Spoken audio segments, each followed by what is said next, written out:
তো প্রিয় শিক্ষার্থীরা সবাইকে স্বাগত জানাচ্ছি আমাদের আজকের ক্লাসে। গত ক্লাসে আমরা সিকোয়েন্স অফ টেন্সের প্রথম পার্ট দেখেছিলাম, আজকে আমরা দ্বিতীয় পার্ট দেখব।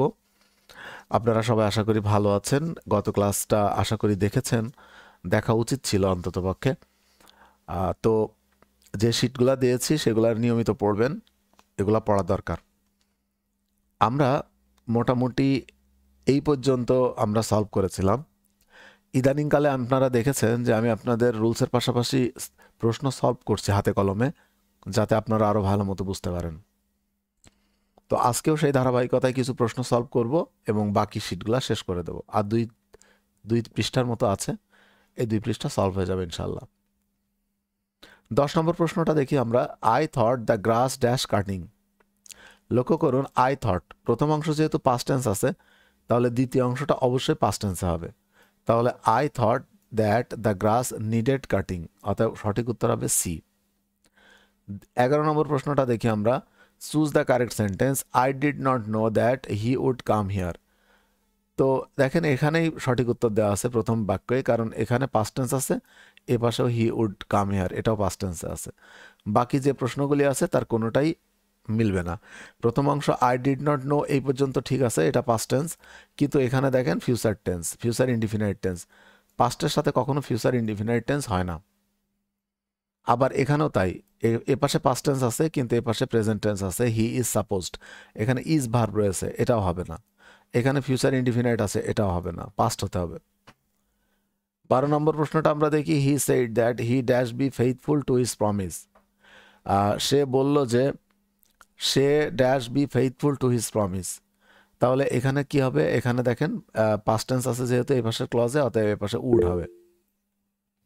আচ্ছা, প্রশ্ন করতে চায় মনে হয় কেউ, কে? অলিফা। হ্যাঁ অলিফা, বলেন। স্যার বলছি 5 নম্বরটা যদি একটু কি করে দিতেন। আচ্ছা, 5 নম্বরটা আমরা দেখছি। ওকে, হি সেইড দ্যাট, এ পাশে পাস্ট টেন্স আছে, মাইক্রোফোন অফ রাখেন। হি সেইড দ্যাট, এর পাশে পাস্ট টেন্স আছে, এরপরে এর পাশেটা কি হবে? তো এখানে দেখেন হি সেইড দ্যাট, এরপরে এটা যে পাস্ট টেন্স, তাহলে এই পাশেও পাস্ট টেন্স হতে হবে, এ পাশে। তাহলে এখন আমরা দেখি হি হ্যাজ বিন গোয়িং, এটা হয় না, কারণ এটা present perfect tense, present perfect continuous tense. এই পাশেরটা দেখেন প্রেজেন্ট কন্টিনিউয়াস টেন্স, এটা হচ্ছে প্রেজেন্ট পারফেক্ট টেন্স, তাহলে একমাত্র পাস্ট টেন্স আছে, এটা ওয়াজ গোয়িং। এমন না যে পাস্ট ইনডিফিনাইট হতে হবে, এরকম না, পাস্ট টেন্স হলে হবে। তাহলে হি said that he was going, অতএব এই জন্য এটা এ নম্বর উত্তর সঠিক হয়েছে। এই পাশে যদি পাস্ট টেন্স থাকে তাহলে এই পাশে নিশ্চিতভাবে পাস্ট টেন্স দিতে হয়। আচ্ছা, এরপর 12 নম্বরটা আমরা দেখি। He said that he dash be faithful to his promise, এটা তো বললাম। এরপরেরটা দেখি আমরা। When I saw her living in a hurry, যখন আমরা তাকে দেখলাম খুব দ্রুত সে চলে যাচ্ছে, লিভিং মানে চলে যাচ্ছে, তখন I dash her where she was going. তো যখন আমি তাকে দেখলাম যে সে দ্রুত বেগে চলে যাচ্ছে, তখন আমি তাকে জিজ্ঞাসা করেছিলাম যে সে কোথায় যাচ্ছে। তাহলে এখানে সঠিক উত্তর হবে আই আক্সড হার, আমি তাকে জিজ্ঞাসা করেছিলাম কোথায় সে যাচ্ছে। এটার সাথে এটাই একমাত্র সঙ্গতিপূর্ণ। অর্থাৎ কোন কালে মূল বাক্যটি সংগঠিত হয়েছে বা মূল কাজটি সংগঠিত হয়েছে, অন্য আরেকটি যে ক্লজ বা অন্য আরেকটি কাজের কথা আছে সেটিও তার সাথে সামঞ্জস্যপূর্ণ রেখে করাটাই হলো সিকোয়েন্স অফ টেন্স। পরেরটা দেখেন 14 নম্বর বলছে দোজ বি কস্টলি, এখানে বি মানে অ্যামিজার ওয়াজ ওয়ার কোন একটা হবে, কস্টলি আইটেম শি বট, মানে সে যে আইটেমগুলো কিনেছিল সেগুলো ছিল খুব দামি, যেহেতু বট পাস্ট টেন্স তাহলে নিশ্চয়ই এখানে সেগুলো ছিল হবে। যদি এখানে বাই হতো, যদি এমন হতো যে সেগুলি খুব দামি, যদি এমন হতো যে সে যেগুলো কিনেছে সেগুলো খুব দামি, তাহলে এখানে ইজ হতে পারতো। যদি এখানে এমন থাকতো যে সে যেগুলো কিনেছে, শি হ্যাজ বট, অর্থাৎ প্রেজেন্ট পারফেক্ট টেন্সে থাকতো, তাহলে কিন্তু এখানে ইজ হতে পারতো। যেহেতু এটা পাস্ট টেন্সে আছে, অতএব এটাও আমাদের পাস্ট টেন্সে করতে হবে। তাহলে দোজ ওয়াজ কস্টলি, দোজ তো ওয়াজ হয় না, অয়ার হয়, কারণ দোজ হলো প্লুরাল, তাহলে অয়ার হয়। দোজ ওয়ার কস্টলি, সেগুলি হচ্ছে খুব দামি, দ্যাট শি বট, যা সে কিনেছিল। তাহলে এখানে দেখেন এই যে অয়ার, দেখছেন এখানে ডি নম্বর অপশন হচ্ছে সঠিক। তো এইভাবে আপনারা বাকিগুলো করে ফেলতে পারবেন, 15-16 আপনারা করতে পারবেন, না করতে হলে আমাকে জিজ্ঞেস করবেন, পরবর্তী ক্লাসে আমি বুঝিয়ে দেব। এখন এই রুল নাম্বার 1 যেটা এতক্ষণ ধরে ওরা বলতে চাচ্ছে সেটা অলরেডি আমরা করে ফেলেছি। সেটা কি? সেটা ওরা বলতে চাচ্ছে, এটা আমি একটু আলাদা জায়গায় লিখি তাহলে আপনাদের জন্য বুঝতে সুবিধা হবে। রুল নাম্বার 1 যেটা বলতে চাচ্ছে, জাস্ট এ মিনিট, হ্যাঁ বলছে Faisal knows that she does the work. এই পাশের ক্লজটা, এই দ্যাটের আগের ক্লজটা যদি প্রেজেন্ট অথবা ফিউচার টেন্সে থাকে এই ক্লজটা, তাহলে এই পাশের ক্লজ যে কোনো টেন্সে হতে পারে, যে কোনো টেন্স হতে পারে এই পাশের ক্লজ। এটা প্রেজেন্ট হতে পারে, পাস্ট হতে পারে, ফিউচার হতে পারে, যে কোনোটা হতে পারে আমাদের প্রয়োজন অনুযায়ী। এই পাশের ক্লজটা যদি প্রেজেন্ট টেন্স হয়, কিন্তু এই পাশের ক্লজটা যদি পাস্ট টেন্স হয়, তাহলে এই পাশের ক্লজটা তখন প্রেজেন্ট বা পাস্ট বা ফিউচারে হতে পারে না, শুধুমাত্র পাস্ট টেন্সে হয়। এটা মনে রাখতে হবে। সেক্ষেত্রে পাস্ট ইনডিফিনাইট অথবা পাস্ট পারফেক্ট টেন্সে হয়। এটাই হলো মূলত এই নিয়ম। এখানে রুল নাম্বার 1 এবং রুল নাম্বার 2 যে নিয়মগুলো বলছে সেটাই, এই দুইটাই হচ্ছে এটা। তাহলে আমরা কি বুঝলাম? আবার বলছি, এই পাশের ক্লজটা যদি প্রেজেন্ট টেন্সে বা ফিউচার টেন্সে হয়, আপনারা যখন নোট করবেন তখন লিখে রাখবেন যে দ্যাটের পূর্বের ক্লজটি যদি প্রেজেন্ট বা ফিউচার টেন্সে হয়, তবে দ্যাটের পরের ক্লজটি যে কোনো টেন্সে হতে পারে, প্রেজেন্ট টেন্স, পাস্ট টেন্স বা ফিউচার টেন্স যে কোনো টেন্সে হতে পারে। কিন্তু দ্যাটের পূর্বের ক্লজটি যদি পাস্ট টেন্সে হয়, তাহলে দ্যাটের পরের ক্লজটি শুধুমাত্র পাস্ট টেন্স অথবা পাস্ট পারফেক্ট টেন্সে হয়। সাধারণত পাস্ট টেন্সে হয়, কখনো কখনো পাস্ট পারফেক্ট টেন্সে হয়, সেটা খুব কম। এটা আপনারা নোট করার সময় লিখে রাখবেন। এখানে কয়েকটা এক্সাম্পল দেখি আমরা, এই এক্সাম্পলগুলো দেখলে আমরা আরেকটু ক্লিয়ার হয়ে যাব। একটু লক্ষ্য করি আমরা, হি সেইড দ্যাট, এই পাশের ক্লজটা আমরা একটু দেখি। হি সেইড এটা আছে পাস্ট টেন্সে, তাহলে এই পাশের ক্লজটা অবশ্যই পরিবর্তন হয়ে পাস্ট টেন্সে হয়ে যাবে, এবং সেটাই হয়েছে, হি ডিড দ্য ওয়ার্ক। দেখেন একটু লক্ষ্য করেন, পরের ক্লজটা বলছে হি সেইড, দেখেন হি সেইড এটুকু পাস্ট টেন্স হয়েছে, তাহলে এই পাশে পারফেক্ট টেন্সও হতে পারবে। ওই যে আমি বললাম একটু আগে আপনাদেরকে যে পাস্ট টেন্সে অথবা পাস্ট পারফেক্ট টেন্সে হতে পারে, তাই জন্য এখানে he had done the work এটা হয়েছে। আবার দেখেন হি সেইড এটা পাস্ট টেন্সে আছে দেখে এই পাশে he would do the work, এটা ফিউচারের মানে উইলের পাস্ট টেন্স উড, সে অনুযায়ী হয়েছে। তো এভাবে হয়েছে আর কি এটা। আচ্ছা, তার মানে এটাও পাস্ট টেন্স। আবার এখানে দেখেন Selim said that he could help me, এটাও তাই, ওই একইভাবে পাস্ট টেন্স ধরে হয়েছে। এইভাবে আমাদের এই পাশের ক্লজ যদি পাস্ট টেন্সে থাকে, তাহলে এই পাশের ক্লজ আমাদের পাস্ট অথবা পাস্ট পারফেক্ট টেন্সে করতে হয়। এটা হলো সিকোয়েন্স অফ টেন্সের অন্যতম একটা নিয়ম। এটাও তাহলে আমরা বুঝলাম। নেক্সট চলে যাব আমরা তুলনা বোঝাতে।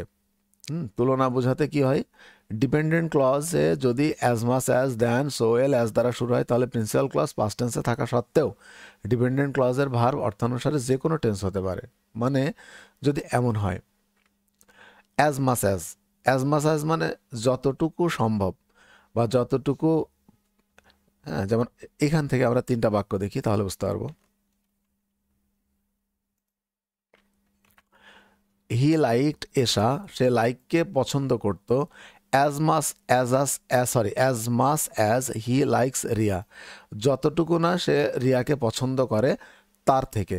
সাধারণত এই ধরনের বাক্য যদি থাকে তাহলে এই পাশে সবসময় পাস্ট টেন্স দিবেন, মানে সে এশাকে পছন্দ করত যতটা না রিয়াকে সে পছন্দ করত। আবার এটা প্রেজেন্ট টেন্সেও কিন্তু বলা যায়। মনে করেন যে ধরেন আমি একজনকে পছন্দ করি, তাহলে আমি বলতে পারি যে আমি মিস এক্সকে এতটা পছন্দ করি যতটা না আমি মিস ওয়াইকে পছন্দ করতাম। তাহলে ওয়াইকে কোনো একটা সময় করতাম, তার সাথে তুলনা করছি মিস এক্সকে, তাই জন্য আমি বললাম যে মিস ওয়াইকে আমি যতটা না পছন্দ করতাম মিস এক্সকেও আমি ঠিক ততটাই পছন্দ করি, মানে এখন করি। এই জন্য এই ধরনের ক্ষেত্রে এই অ্যাজ মাস অ্যাজ যুক্ত বাক্য যদি হয়, তাহলে সেই ক্ষেত্রে এরকম যদি থাকে, তাহলে আমাদের এই ক্লজ এবং এই ক্লজ একই টেন্স হতে পারে, আবার অন্যরকম টেন্সও হতে পারে, তাতে কোনো অসুবিধা নেই। তবে পরীক্ষার খাতায় যদি আপনাদের যদি এই এমন থাকে 3টা অপশনই দেওয়া থাকে, তাহলে অবশ্যই পাস্ট টেন্সটা বেছে নেবেন। মানে এই পাশে যেহেতু পাস্ট টেন্স আছে, এই পাশেও পাস্ট টেন্স হবে, এটা বেছে নেবেন। যেমন এইখানে দেখেন একটা পুরা সেট ধরে করানো হয়েছে যে হি liked Esha as much as he likes Riya, মানে সে এশাকে পছন্দ করতো যতটা না সে রিয়াকে পছন্দ করে, বা যতটা সে রিয়াকে পছন্দ করে। দ্বিতীয় বাক্যের অর্থটা দাঁড়াচ্ছে এমন যে হি লাইকড এশা, সে এশাকে পছন্দ করত যতটা না সে রিয়াকে পছন্দ করত। এটা এখানে আমরা পাস্ট টেন্স করেছে। আবার এখানে দেখেন হি লাইকড এশা, সে এশাকে অতটাই পছন্দ করত as much as he will like Riya, যতটা না সে রিয়াকে পছন্দ করবে ঠিক ততটাই পছন্দ করত তাকে। তো এখানে তিনটা টেন্সই যেহেতু পসিবল, সেহেতু তিনটা টেন্সের মধ্যে যদি তিনটা টেন্সই থাকে তাহলে সব থেকে সঠিক উত্তর হিসেবে আপনারা পাস্ট টেন্সকে বেছে নেবেন, এইটা মনে রাখবেন। দেনের ক্ষেত্রেও তাই। এখানে দেখেন আমি এই তিনটা বাক্যকে যদি একটু আলাদা করে দিই তাহলে বুঝতে পারবেন। ধরেন এখানে দিলাম, দেখেন হি লাভড মি মোর, সে আমাকে অনেক বেশি ভালোবাসে। More than he loves you, যতটা না সে তোমাকে ভালোবাসে তার চেয়ে আমাকে বেশি ভালোবাসে। তাহলে এইটা আছে প্রেজেন্ট টেন্সে, যদিও এই পাশে পাস্ট টেন্স আছে, অতএব এই পাশে পাস্ট টেন্স হওয়া উচিত, কিন্তু তারপরেও বলা যায়, এভাবে বলা যায় কেন, সে আমাকে ভালোবাসতো more than he loves you, যতটা না সে তোমাকে ভালোবাসে, মানে এখন তোমাকে ভালোবাসে, তার চেয়েও সে আমাকে অনেক বেশি ভালোবাসতো। মনে করেন এক লোকের ডিভোর্স হয়ে গেছে, তো আরেকটা বিয়ে করেছে। হঠাৎ করে ওই নতুন বউয়ের সাথে পুরনো বউয়ের দেখা হলো। তো পুরনো বউ বলছে, কি খবর, তোমার সংসার কেমন যাচ্ছে? বলছে, এই তো যাচ্ছে ভালো, আমার বর খুব ভালোবাসে। তখন বলতেছে যে তোমার বর তোমাকে যতটা না ভালোবাসে তার চেয়ে আমাকে অনেক বেশি ভালোবাসতো। তাহলে কি দাঁড়ালো? তাহলে বলছে যে তোমাকে এখন যতটা না ভালোবাসে। তার মানে এইটা লিটারালি এই বাক্যটা সঠিক। আবার দ্বিতীয় বাক্যটা আমরা দেখি, he loved me more than he loved you, সে আমাকে ততটাই ভালোবাসতো যতটা না তোমাকে ভালোবাসতো, এটাও কিন্তু সঠিক। আবার he loved me more than he will love you, সে আমাকে ততটাই ভালোবাসতো যতটা তোমাকে ভালোবাসবে। তবে যদি অপশন অনেকগুলো থাকে বা তিনটাই একই রকম থাকে, সেই ক্ষেত্রে অবশ্যই আমাদের মাঝের বাক্যটাকে সঠিক করতে হবে, এটা যেন মনে থাকে। সো ওয়েল অ্যাজ, এই একই কথা। তারপরে এগুলো কোনো ব্যাপার না, সব একই ধরনের নিয়ম। এরপর রুল নাম্বার 5 কি বলে দেখি আমরা এটা একটু, যে ডিপেন্ডেন্ট ক্লজ যদি অ্যাডজেক্টিভ রূপে ব্যবহৃত হয়, আবার বলছি, ডিপেন্ডেন্ট ক্লজ যদি অ্যাডজেক্টিভ রূপে ব্যবহৃত হয় তবে প্রিন্সিপাল ক্লজের যে কোনো টেন্সের সাথে সাবঅর্ডিনেট ক্লজের যে কোনো টেন্স হতে পারে। বিষয়টা একটু বুঝিয়ে বলি, তাহলে বুঝতে পারবেন।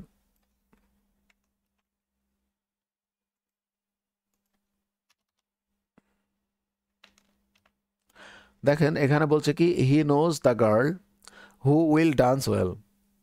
এই যে হু উইল ডান্স ওয়েল, এইটুকু হলো সাবঅর্ডিনেট ক্লজ, হু দিয়ে শুরু হয়েছে, এটুকু হলো সাবঅর্ডিনেট ক্লজ। এখন আমরা তো জানি যে সাবঅর্ডিনেট ক্লজ যে কোনো ক্লজ হতে পারে, নাউন ক্লজ হতে পারে, অ্যাডজেক্টিভ ক্লজ হতে পারে, বা অ্যাডভার্বিয়াল ক্লজ হতে পারে, কারণ সাবঅর্ডিনেট ক্লজের যে কোনো ধরনের ক্লজ হওয়ার ক্ষমতা আছে। তো তাহলে এইখানে আমরা এখন একটা একটা করে দেখব যে হি নোজ দ্য গার্ল, সে মেয়েটাকে চেনে। কোন মেয়ে? হু উইল ডান্স ওয়েল, যে কিনা খুব ভালো মতো নাচ করবে, সেই মেয়েটাকে সে চেনে। ব্যাপারটা একটু বাস্তব জীবনের উদাহরণ সাথে আসি আমরা। ধরে নেন আপনাদের বাড়িতে একটা অনুষ্ঠান হবে, ভীষণ বড় অনুষ্ঠান, সেখানে একটা স্টেজ সাজানো হয়েছে এবং একটা মেয়ে এসছে, একটা মানে ব্যান্ড পার্টি এসছে, যেখানে একটা মেয়ে এসছে যে কিনা নাচবে। তো মনে করেন আপনার একটা ফ্রেন্ড সেই মেয়েকে চেনে, শহরে দেখেছে, তার সাথে পরিচয় আছে। তো আপনার আর একটা ফ্রেন্ডের সাথে আপনি গল্প করছেন যে ওই যে আমার ওই বন্ধু না, ওকে ভালো করে চেনে, যে আজকে রাত্রে নাচবে। উদাহরণ জিজ্ঞেস করলো কাকে ভালো করে চেনে, বললো ওই যে আজকে রাত্রে যে মেয়ে নাচবে ওকে ভালো করে চেনে। তাহলে এক্ষেত্রে আমরা এটা বলতে পারি, হি নোজ দ্য গার্ল, সে মেয়েটাকে চেনে যে কিনা ভালো নাচবে, এটা তাহলে আমরা বলতে পারি। আবার এটাও বলতে পারি, সে মেয়েটাকে চেনে যে মেয়েটা গতকালকে রাত্রেবেলা ভালো নেচেছিল, এটাও কিন্তু আমরা বলতে পারি। আবার এটাও আমরা বলতে পারি যে হি নিউ দ্য গার্ল, সে মেয়েটাকে চিনতো হু ক্যান ডান্স ওয়েল, যে খুব ভালো নাচতে পারে। তবে একটা জিনিস আপনাদের অবশ্যই মনে রাখতে হবে যে এই ধরনের যদি প্রথম ক্লজে যদি পাস্ট টেন্স থাকে তাহলে পরের ক্লজে অবশ্যই পাস্ট টেন্স দিয়ে করতে হয়, অতএব লাস্টের অপশনটা এক্ষেত্রে সঠিক হবে, he knew the girl who could dance well. এই পাশে যদি প্রেজেন্ট টেন্স বা ফিউচার টেন্স থাকে তাহলে এই পাশের ক্লজ যে কোনো টেন্সে দিলেই কোনো সমস্যা নেই, কিন্তু এই পাশের ক্লজ যদি পাস্ট টেন্সে থাকে তাহলে এই পাশের ক্লজটা আপনারা পারতপক্ষে অন্য টেন্সে করবেন না, একান্তই তখনই করবেন যখন পাস্ট টেন্স বা পাস্ট পারফেক্ট টেন্স না থাকবে তখন। এই জিনিসগুলো একটু মাথায় রাখতে হবে। আর চিরন্তন সত্য বাক্যের ক্ষেত্রে সেক্ষেত্রে আর কোনো কিছু মানতে হবে না, এগুলো চিরন্তন সত্য বাক্য, কোনো কিছু ইয়ে করে না আপনার, মানে না, কোনো রুলস মানে না। যেমন এখানে দেখেন, এটা একটা দেখেন, গ্যালিলিও থট দ্যাট, গ্যালিলিও ভেবেছিলেন যে the earth dash round the sun, around the sun, অর্থাৎ আর্থ কি করে, মুভস হবে এখানে, অথবা রিভলভস, হ্যাঁ, অর্থাৎ পৃথিবী সূর্যের চারপাশে ঘোরে বা নড়াচড়া করে, যাই বলেন না কেন।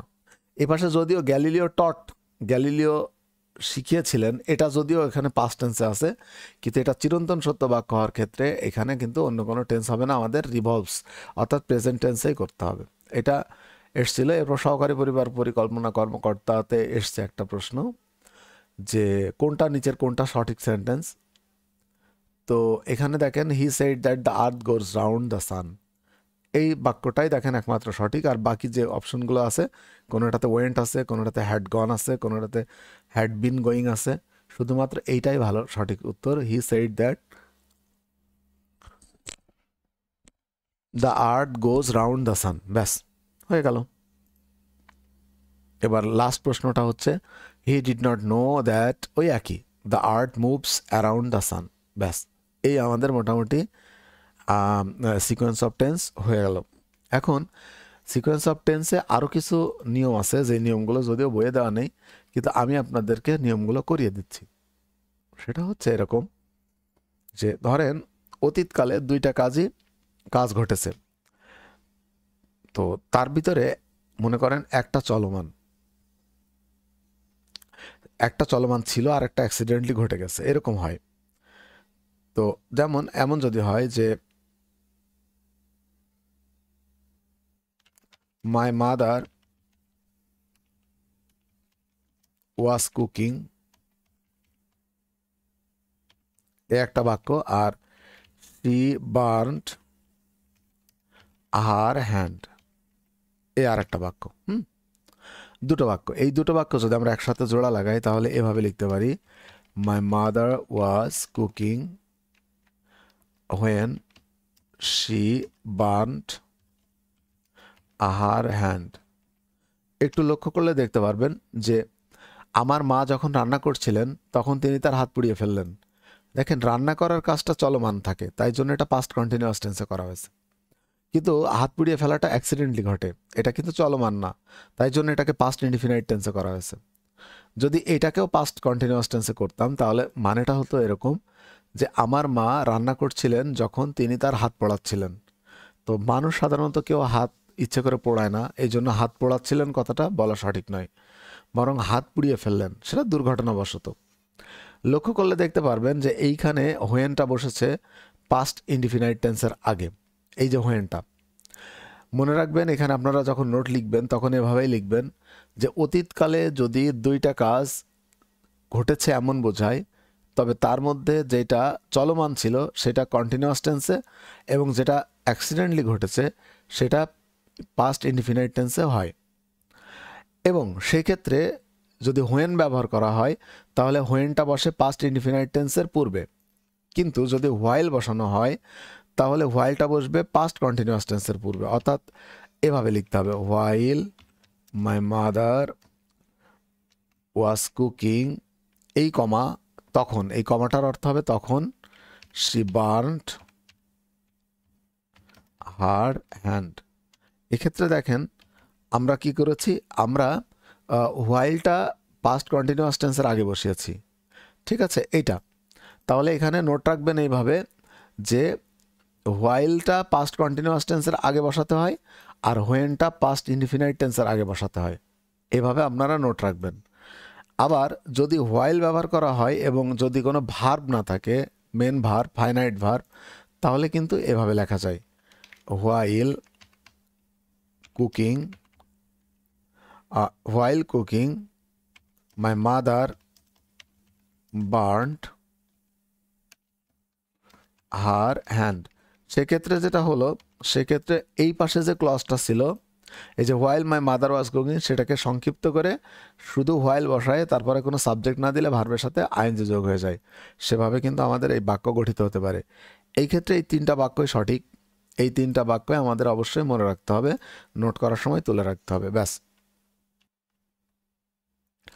এটা মোটামুটি সিকোয়েন্স অফ টেন্স আমাদের শেষ হয়ে গেল।